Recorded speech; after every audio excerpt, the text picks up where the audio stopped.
Yak Mala! Welcome back, my friends, to the Cult Film Showdown. I am your host, 8th Dan Stanadu, and I am super happy to be with you, and I am super happy to be joined by my good friends, and I have James Cotta. This episode I would like to be referred to as James Cotta, Guardian of the Universe. James Cotta, Guardian of the Universe. All right. Well, I mean, it's a bit formal, so maybe just go with Jim. Yeah. Jim, yeah. Yeah, Jim the Guardian. Okay. And since the universe needs much guarding, well, then we have another Guardian of the Universe. We have Nick Boxer. Greetings and salutations.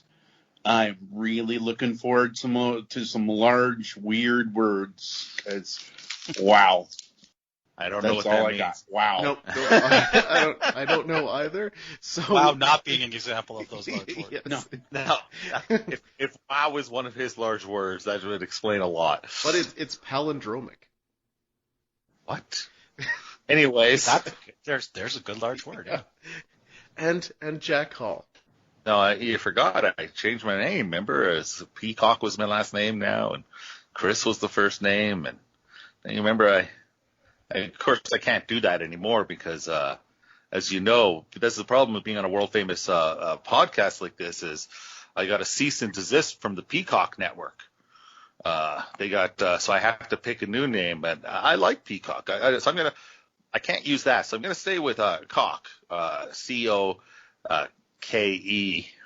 C-O-C-K, yeah, Cock, C-O-C-K-E, and I'll go with Paul McCock. I feel like your name was actually Cock, C-O-C-K. I thought you did this last episode, actually. Cock. And it's instead of Peacock, it's McCock, and the first name Paul McCock. I'm pretty sure that you changed it to that last name or last episode. No, I don't think so. I think you should have changed it to something that definitely wouldn't run you into the kind of problems that Peacock did. All right. So maybe you know what? Maybe Jack, HBO Max. Yeah. Something that nobody has. Yeah. Yeah, like something's not going to cause that kind of problem. Yeah, that's a good point. All right. Well, we'll go then with Coke as the last name instead. We'll just go with Coke and first name Ryan. So, like Jack the CW? Is that an option? We can't insult CW. Interviews done yet. So, all right.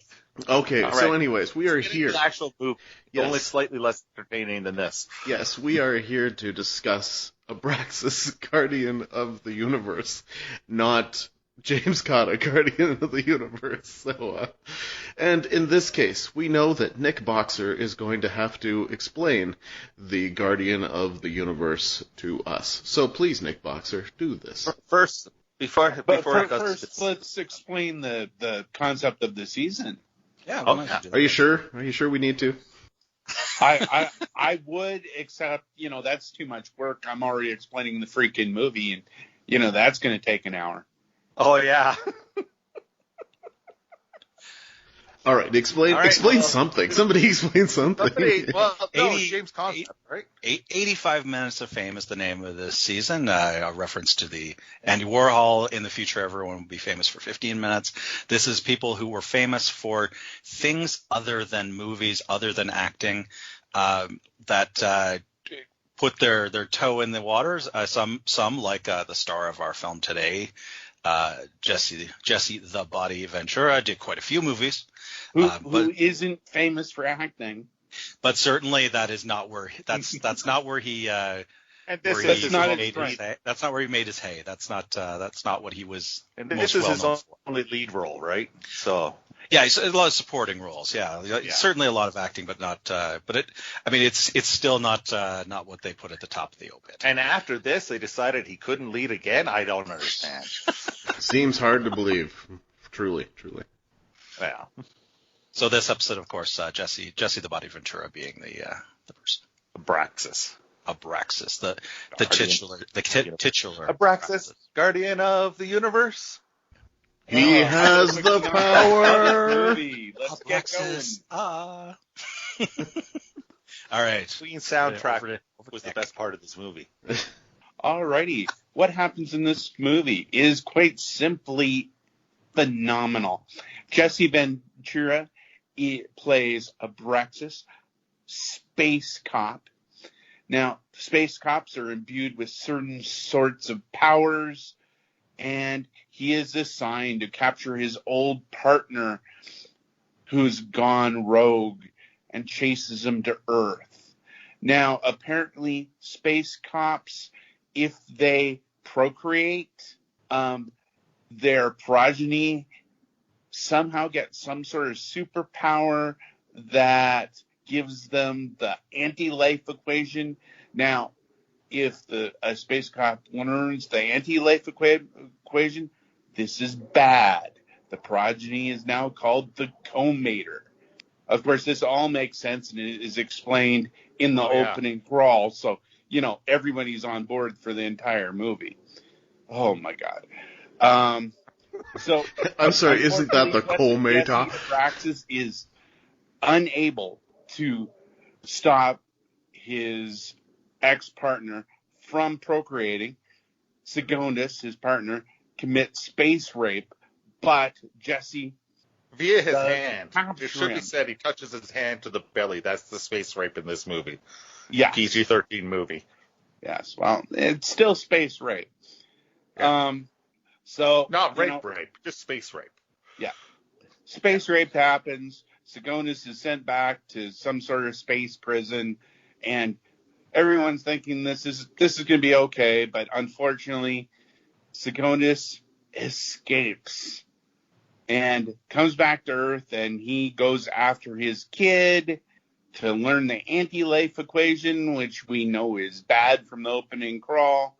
After that, it's sort of a Terminator thing.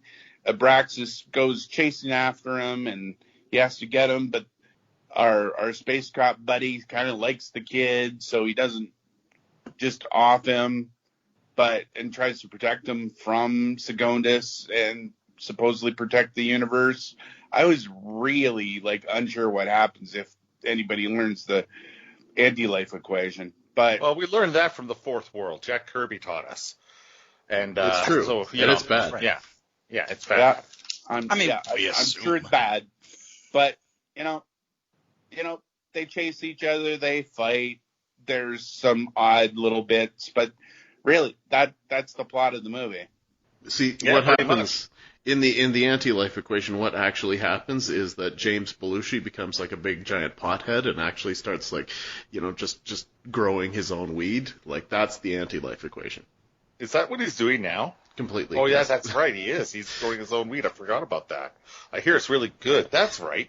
Yeah. Well, technically, isn't he growing weed for other people? I'm pretty sure he uses it. I'm sure he. I know he uses some. I actually saw an interview with him now that you mentioned that, where he was talking about that. Yeah. Why not? Nobody's hiring him. Well, that's because he was in Abraxas, Guardian of the Universe. Yeah, quite the cameo there. I'm like, really? Not only that, but he plays a principal. So that's shout out to this movie, The Principal.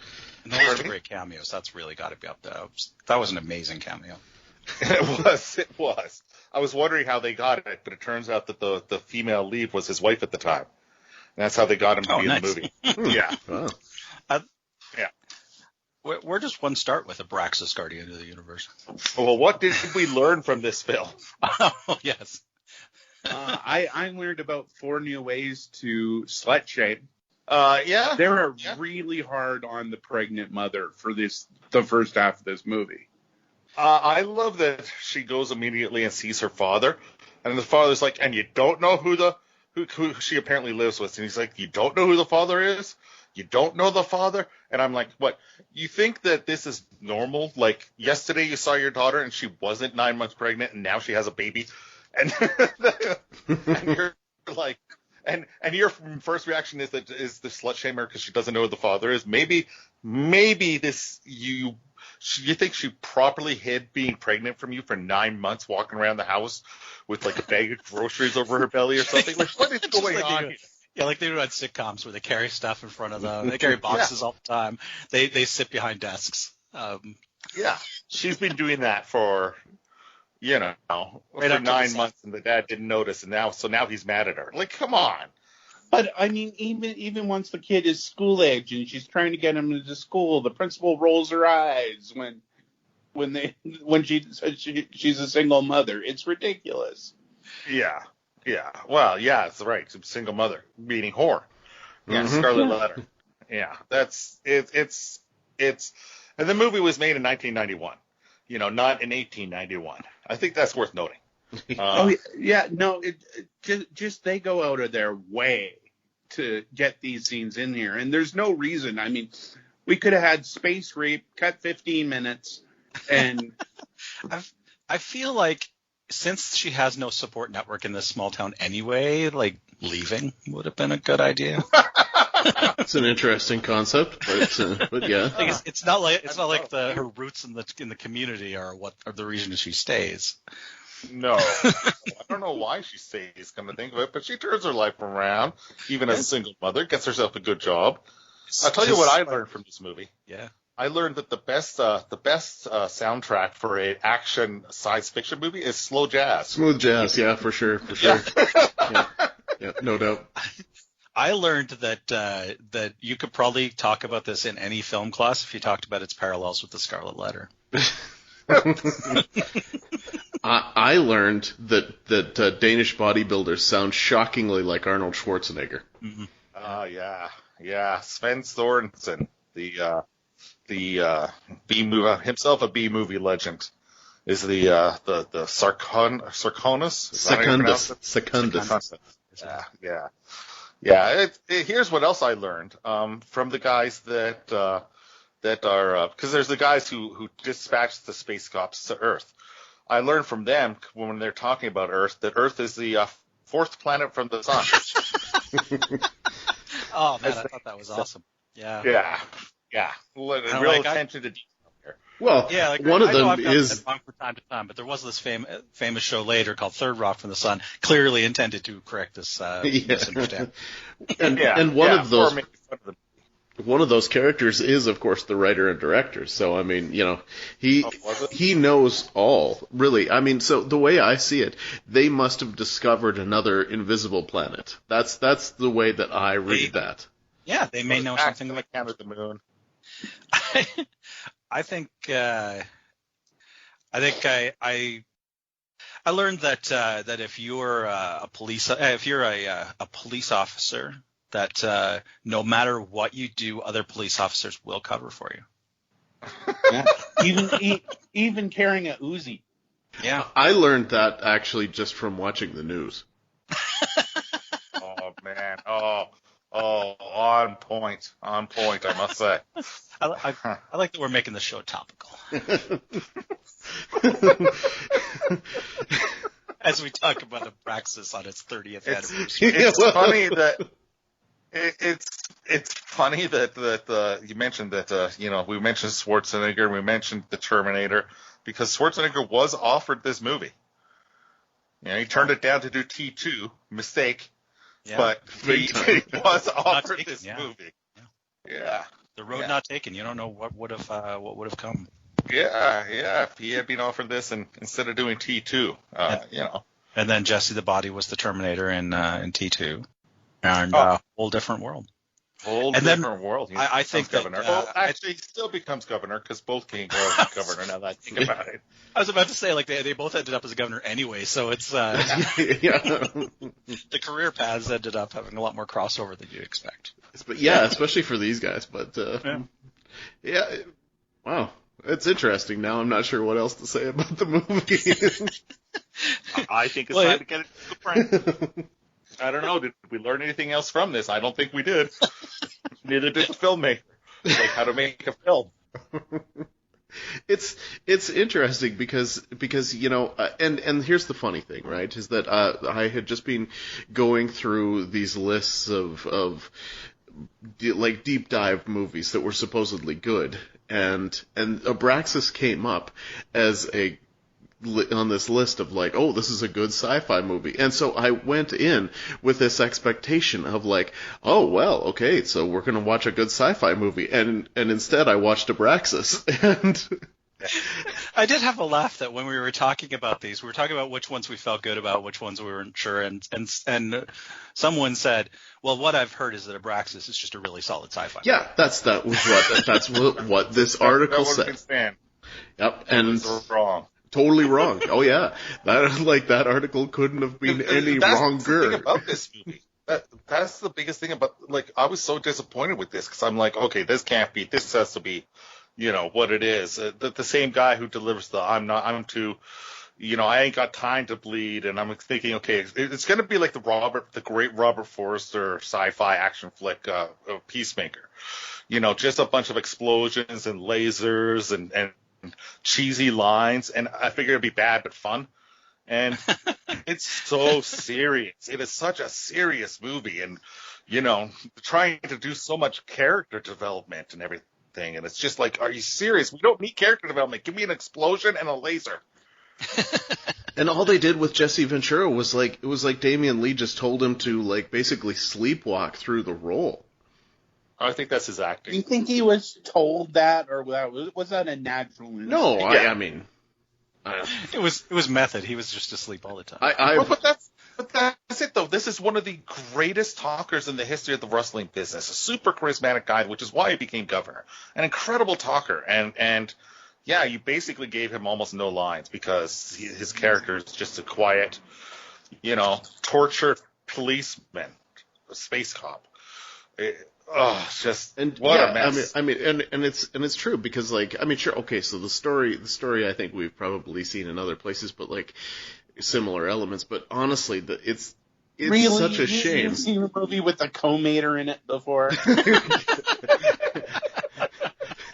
I've seen lots of movies with invented words, sure, but I mean, just the idea of like taking Jesse Ventura and kind of wasting him in this concept is the really unfortunate. Which is a scary thing to say. Yeah, I know. But it is. It's true. Like, you don't expect good acting, but you expect Jesse Ventura to be all Jesse Ventura. Just a really flamboyant character, and really, because that's what he is. And they did not do that. I mean, very mellow. What a mess. It's very mellow in this. Ventura is famous for having famous friends like Arnold Schwarzenegger. Do you think he was getting acting tips at this point? Did they know each other at this point? Well, they had already done Predator, right? They did Terminator and Predator and Running Man together at this point. Running Man was like 87. Wait, this was after Running Man? Oh, okay. Yeah, this is 1991. I just assumed this was before everything. This was after everything. This was after James Belushi was famous. This was after Red Heat. This was after Predator, which was 87. And Running Man was also 87. Wow, this should be a much better movie. I know! And there's the insight of the movie. Now we've learned that this is what we learned. We learned this should have been a much better movie. This was not as much fun as I had hoped. I mean, it's one of those ones you take a chance on, but really, it's sometimes you get a mix. Luckily, we have the next movie to talk about, so we're good. But yeah, it's weird. It's a weird one because there's like all the pieces, all the puzzle pieces are in place, but I think they missed one or two. Yeah, that's basically it. All the puzzle pieces were in place, but they just somehow didn't add very well. They were trying to put it together without putting the box up. Yeah. Well, let's score the Switch. Yeah, let's do this. All right. Well, in our search for the ultimate B movie, we rate each film in 5 categories. None of those categories is objective quality. The first category is called Schlock Appeal, and as always, we start with Stan. Well, just based on the sheer Jesse Ventura, being in it. I mean, Sven-Ole Thorsen. Abraxas, Guardian of the Universe. I mean, like we said, the puzzle pieces are there. It's just not put together very well. I'm going to give it a 5 just based on the fact that they had the puzzle pieces. Yeah, but they really don't fit together. If we were rating like the cover art on the VHS, I'd probably score it a whole lot higher. 20. I'll give it a 4 for having like a good schlocky title. the movie itself, it didn't have that schlock appeal for me. Or Yeah, I totally agree with you. I think you're right there, Nick. It didn't have the schlock it should have. It had the puzzle pieces. You're both right. You gave it about the same score. I'm also giving it a 4. It's cheesy more than schlocky because it's just not silly enough, you know. So a 4 is my score on this. I think the package, like as you talk about, like what we expected to get. I mean, I do think that there is an amount of schlock that is about the promise as opposed to the delivery. So all the way up to a 5 for me. All the way up to a 5. We're pretty even on this. Come on. I mean, let's be honest. Any movie that has a Culmator, like deserves a little bit of schlock. What the hell? I don't even get that. And I mean, this is There's elements, but it just didn't come together. All right, more heart than budget, and No budget. we don't have a listed budget. No, I couldn't find it. I don't think there is a budget period, but no. It wasn't much. It wasn't enough to put in a lot of explosions and lasers. I'll tell you that. No, I mean, and that's the problem, right? Like, it's a lot of like guys running around in the woods with a smooth jazz score that basically they probably got off a whole bunch of at the time like stock music cassettes. So it seems really low and it looks really low. So I can only go with the 3. I have trouble judging this category. Usually for heart, I always look for somebody that really is like putting it out there and pushing. But honestly, after watching this movie, I don't know why this got made. I don't know. I didn't get the sense through the direction or the production or the acting that anyone really wanted to do this, or why this was done. It couldn't have been like, this is going to be the next big thing. I didn't get the sense that Jesse thought this was going to make him a huge movie star, leading man type guy. He knew he wasn't. We've seen his bald head. So, I can't go huge on heart. I hope there was somebody behind this picture that really thought they were doing a job of it. But, 3. Yeah, I see it a little bit differently. I think Jesse Ventura, cared enough about the movie to shave his mustache. That says something to me. I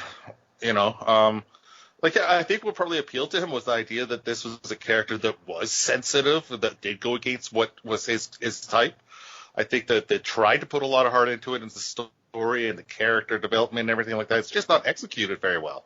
I think there's more heart here than skill. So I would give it a 5. Stan, I got caught looking for something else. What was your score there? My score was 3. All right. Well, I'm going to make it almost 3s across the board then. I think there wasn't a lot of energy in this movie. Like, I think they, as we were saying, like it doesn't go too far, but it doesn't go too far enough at the same time. Yeah. It plays it safe for a movie that doesn't need to play it safe. There's no kind of there's no center, there's no showpiece, it doesn't even get melodramatic enough. Like it kind of doesn't know what it wants to be. It's too serious for what it is. So 3 from, go ahead. And in an era that's not known for playing it safe. That's the weirdest thing. Like, you talk about playing it safe, and it's just like, this is the late 80s, early 90s. Everything was blowing up at this point. The Love Boat practically was blowing up at this point. Yeah, exactly. Yeah, it was like Speed 3. Speed 2 was on the Love Boat. Like, that's what the world was like at that point. I would like to note, there is one explosion. There's a couple explosions, but it's not Peacemaker with Robert Forster, which I unfortunately watched, which is a similar plot, and it's just explosions like lasers like every 5 minutes. What a great movie. Yeah, there's no great like melodramatic speech or anything, which you also expect to see with this kind of movie. Yeah. All right, what the fuck moments? It's an interesting one for what the fuck moments, because of course I think there is that expectation. Now, I mean, seeing Belushi was great. Like, it was what the fuck when she said, have you considered talking to the kids? And he actually did write that down and appeared serious about, like, like, whereas it was just like, the kids are picking on your kid. Have you tried talking to those kids about it as the principal? Huh, never thought of that. I'm going to write that down. That was awesome. And I was expecting it to be smartass, but no, it wasn't smartass. He was actually serious about it. He was like, that's just what an interesting concept, talking to children as the principal of the school about their behavior. Well, I think you have to go one step back, that he's hassling the single mom in the context of, have you tried getting your kid to not be weird? Yeah. Because everyone's picking on him because he's so weird. Yeah. That's and it's your fault as a parent that you have that weird kid. It goes back to Nick's slut shaming, finding new ways to do that. Yeah, that victim shaming, I know your kid's getting bullied, but it's because he deserves to get bullied. It's maybe quality people that she's found. And he played the principal as a shout out to his role, the principal, in 1987. Oh, that's funny. So, yeah, exactly, where he played a principal that kicked ass. I love that reference is only important to him. Yeah, yeah, for sure. For all the fans of the principal. What does the principal get for memorable moments? Oh, no, sorry, I forgot it existed. Movie in a school with James Belushi. It's the only memorable moment. The title, the principal. Yes.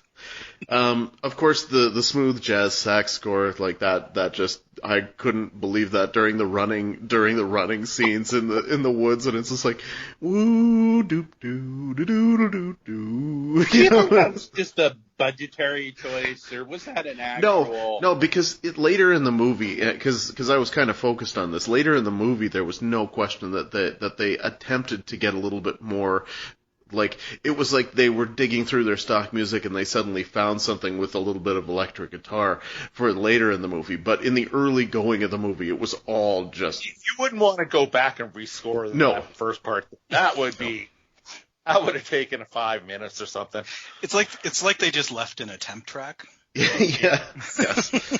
And then our bad guy Secundus goes into one of the stores, and I was like, this destruction is brought to you by Pepsi, as he destroys nothing but Pepsi bottles. One of the cops, I believe, when the police officers, it's just like, when they were talking about the Guardians of the Universe versus the police officers, and the police officers said, members of our force were taught to avoid VD. It's like, good work, guys. That's pretty good. Of course, Jesse Ventura's tail, his little tiny like rat tail thing coming from his hair, that was terrible. And finally, the Uzi that never runs out of bullets and only hits cars and not windows. Like, not a one window was breaking when he was shooting off that Uzi, but man, oh man, every car around was getting hit. So yeah, again, overall, there's some stuff, but it's a big fat missed opportunity for more. So I'll only go a 5. I mean, as much as I would love to go a little bit higher on this one, I really can't. I do have a question that could affect my score a little bit. Now, I watched this in 2 sittings, and unfortunately, I don't remember. Did we see the Uzi before the scene where Secundus actually captures the Uzi? Does the cop just pull it out of nowhere? Well, the cop brings it when I scrubbed back and tried to find anywhere we'd seen it, but I'd never seen it.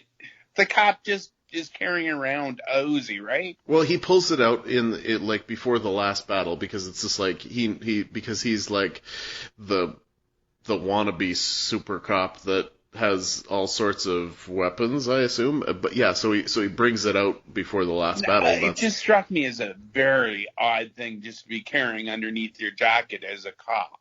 But anyway, the only other thing is, Why was the kid made mute? We haven't mentioned it up till now.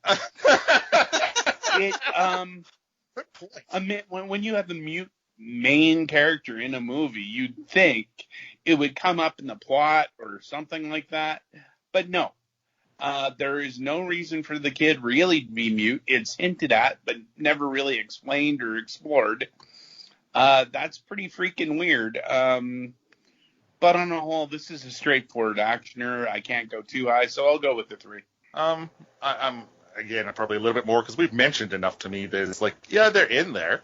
You know, I mean, you have the scene in the strip bar where a guy has a hat on and then he doesn't have a hat on, then he has a hat on. Those type of continuity errors always to me are a wonderful WTF. And the fact that they took this film, I mean, who's this film being made for? Probably 15-year-old boys, right? Like that would have been 14 to 16, 13, something like that. And they had a film that was rated R because they had nudity in the strip club and decided to edit it out so it could get that PG-13 rating, completely missing their target audience. To me, that's a moronic WTF move. So I got a 5. I think Jim Belushi is most of my. I'm going to give it a 5, but Jim Belushi is the bulk of that point. Yeah. Those points. Fair, totally fair. I want to take this moment to share one of my favorite jokes, which is I don't know why I see Jim Belushi everywhere. Who died and it made him famous? Oh my God, dude. Too soon? Too soon. All right. So 5 for me on that. Memorable moments. Well, I'll tell you right now, like, virtually nothing in the movie is going to be memorable, but the movie poster itself is hella memorable. I will never forget that because I remember seeing that in the video stores and always thinking like, ooh, that looks cool, even before I necessarily really cared about Jesse Ventura in that regard or whatever, but it was just kind of like, that's a beautiful movie poster. I'll go with a 4. Wow, that's really high for the movie poster, which I have to admit is the bulk of my score, but excellent poster. Whoever designed the poster. Oh yeah, it works, man. A lot Just of the beam going into the A and stuff like that, like Yeah, I unfortunately that poster could be on about 40 different movies that would be more accurate than this movie. It doesn't really connect other than having Jesse on the cover. So yeah, I can only go as high as a 3 once again. Again, I'm a little bit higher. I'll give it a 4. Not much higher. I do like, again, the video box. That box was a billion times pick it up, almost rent it thing, just because of the box. Part of me going, I bet you it's not good, but part of me going, damn it, look at that box. And I'm not talking about the strip club anymore. Like, I'll give it that. There's also the one scene that I did think was cool that I do have a pretty good memory of, and I think will stick with me is the fire in the warehouse, the kid being chased by Sven Skården. Though now that I think back, we never saw the kid's face. It's like he was covering it, and I thought it was because of the fire. It might have been because they had gotten like a little person or something like that to be like, or an adult even. That didn't really look like the kid now that I think about it. That could be a WTF, but that probably is a WTF actually, but not that I'm going to increase my score there either. But yeah, I mean, I thought that was a cool scene with the fire and whatever, and the way that was shot and everything. So I'll give it a 4. I think I'm a little rough on this one in this category because I probably did see this. You mentioned like you pulled it off the shelf and almost got it 100 times. I probably must have though. Like given that like at that time I would have been renting like a couple of movies a week every weekend because it was like high school age at that point. So I figure I did see this and have absolutely no memory of it. I also suffered because I watched this a couple of weeks before we're recording right now, and none of it came back. So 2 for me. Although the one thing that did come back is Jesse sitting up in bed shirtless, giving story time to the little boy. Oh yeah, Who that has was wandered creepy. into his room, which is a weird scene. Also, he like the girl, the woman, the mom walks into the room when he's like, shirtless and everything, and there's the complete and utter lack of sexual tension between the two of them is really She's more into the James Belushi type. authority figures. That's what she likes. Yeah, daddy issues. That's makes sense. Clearly. Crazy concept. Honestly, I mean, for me, we talked earlier about Jack Kirby's Fourth World, and it's just like, so they've created the anti-life equation, and the Guardians of the Universe have the answer box, which is basically a mother box.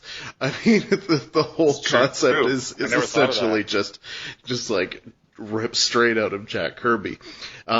And then the problem is that so they took their high concept from Jack Kirby, and they took the rest of it from the trash because there's nothing else there. Like, it's not so much that I think that like this isn't a crazy concept because the rest of the movie is just so straightforward, paint by numbers. Like, this is what you would do. Like, there's nothing where it's just like, oh, that's a leap. Wow, I can't believe they did that. No, it's just a straightforward action movie, so I can only go with a 2. Yeah, no, I'm going with the 2 as well, just because, the concept isn't crazy. The concept is, let's make the Terminator. We can't really make exactly the Terminator, so let's just throw some sci-fi bullshit in there and hope nobody notices that we're just bullshitting, that it doesn't make any sense. 2. I got a 3 because I think it's enough of a mismatch of things to give it a 3, but that's not exactly a high score either. A 3. I mean, it was mainstream enough that they thought they could put the biggest movie star in the world in it and offered it to him. So, yeah, I'll give it a 3 because of the mishmash, but yeah. Well, it's funny because you mentioned the Terminator. I had one of my favorite hobbies after watching a movie is I like to look at 10 out of 10 reviews on IMDb and 1 out of 10 reviews, especially 1 out of 10 reviews for good movies. So I thought about the Terminator parallels, and then there's one of the reviews is an intergalactic police officer named Abraxas has been sent to Earth to stop a rogue alien named Secundus. Secundus is looking for a woman on Earth to impregnate so she can bear his child to carry on his legacy. Where have I seen this before? Oh, this is a ripoff of the Terminator. Like, not a single thing in that has anything to do with the Terminator. Yeah, it is convinced sort me of that it's less like the Terminator. That's a good point. The Terminator ripoff. I thought it was more like the Terminator before I read that. That's a good point. Wow. All the way up to a 3. This movie does fall into the sweet spot of 90 minutes, so no modification to the score for that, giving it a final total of an anemic 36.5 out of 100, putting it in the bottom 10 of the octagon, right between The New Kids and Ramblin' Man. But, and again, shockingly like those movies, a little on the paint by numbers side. Yeah, it just doesn't go far enough. Like, it's not wacky enough. It's not weird enough. It doesn't embrace its concept. If it embraced the concept and just went balls to the walls, yeah. But I had such high expectations for this one. Total disappointment. Yeah, I almost feel like they should have gone further the safer direction, and this could have been like a Nickelodeon movie. Like, it wouldn't have taken much to make this a kids movie. Maybe Lines for the Kid. Yeah. See, I would have gone. I wanted more Full Moon type filmmaking in there. Well, of course we all did, but I agree with. Yeah, just going somewhere with it, as opposed to like vanilla. Well, I think just having fun with it is the thing. Yeah. They didn't seem to have fun with it. They took it all very seriously. If they had fun and people had been smiling and just, like I say, just embrace the fact that you're making a sci-fi movie with Jesse Ventura, but they didn't. They failed to do that. They tried to make Jesse Ventura an actor instead of just making him Jesse Ventura, which is enough. Yeah. It's true. All right, well, let's move on. What do we got coming up next? Oh, yeah, great. We have, of course, the hottest band in the world, Kiss. And they're meeting phantoms, or it's the Phantom of the Park, and the Attack of the Phantoms, or any of the number of names that this movie actually has. But so we know that there's going to be some more good acting going on. Oh, is there ever some acting? Acting, yes. But and so James, we have some business to do as well. That's right.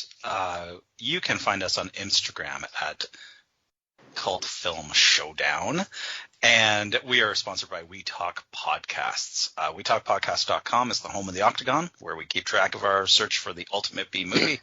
And also, We Talk Podcasts has a Facebook, and they have an Instagram.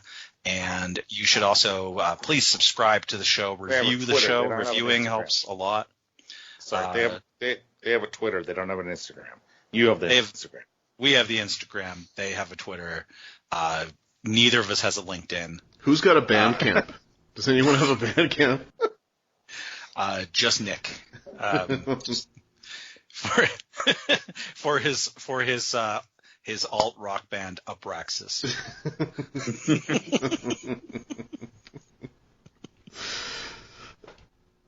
Yeah, I don't know. Okay. By the way, if you're wondering, there is an alt rock band called Abraxas. They spell it with an I instead of with an A. But that is a real thing, just in case you're wondering. As you were making a joke about it. See, again, if you had spelled peacock with an I, you would have gotten away with it. Oh, I could have. All right. I don't really have anything more to add to this. I don't think anybody else does either. So let's go home. So for Jim and for Jack and for Nick and for Abraxas and for Jesse Ventura, I am your host, 8th Dan Stanadu, and thanks for listening to the Cult Film Showdown.